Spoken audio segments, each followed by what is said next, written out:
Hello guys, welcome to my channel, Alangina. So ngayon guys, magbabalik na naman ako sa pag-vlog nga pagluluto. Ito guys, yung aking lulutuin ngayon is butternut squash risotto. Ito yung recipe ko, squash and beef bacon. Ilalagay ko siya sa oven. Tapos pag nag-crispy na siya, titingnan ko mamaya kung ano pa yung recipe na ito. Kasi ngayon ko lang to siya na luto.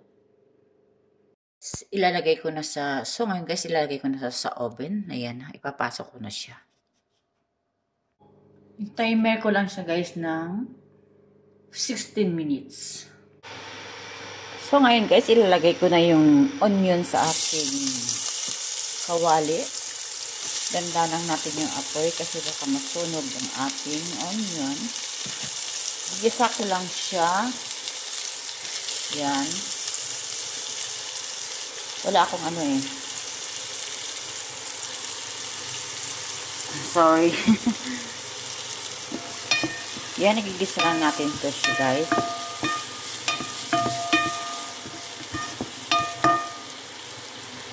Takasan konting apoy.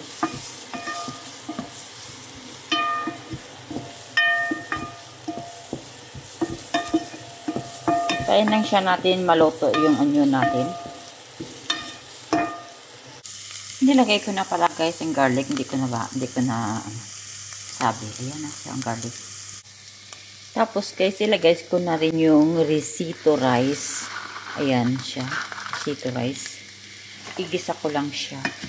Yan, dyan. Igisa-gisa lang dyan siya. Tapos mamaya lagyan ko siya ng tubig. Yan, gisa-gisa lang siya sa onion, garlic. Ay, lumalakad yung aking mahirap kasi pag wala akong tripod. Tapos lagay ko na guys yung chicken stock. Yan. Yan, igisa lang konti. Pag mamaya lagyan ko ng tubig. So ngayon guys, lalagyan ko na siya ng water para maluto yung ating risotto. Yan ha.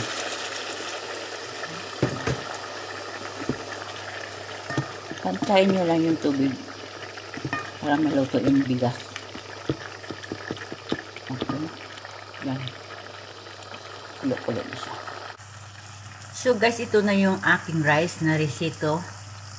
Waiting na lang siya pag naluto na.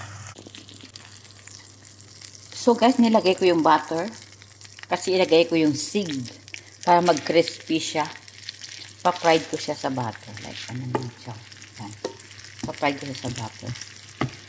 Sig siya guys. Yung, hindi ko nga kilala pero mabango siya. Parang alaman siya. Yan, pa-fried ko lang siya para mag-crispy siya.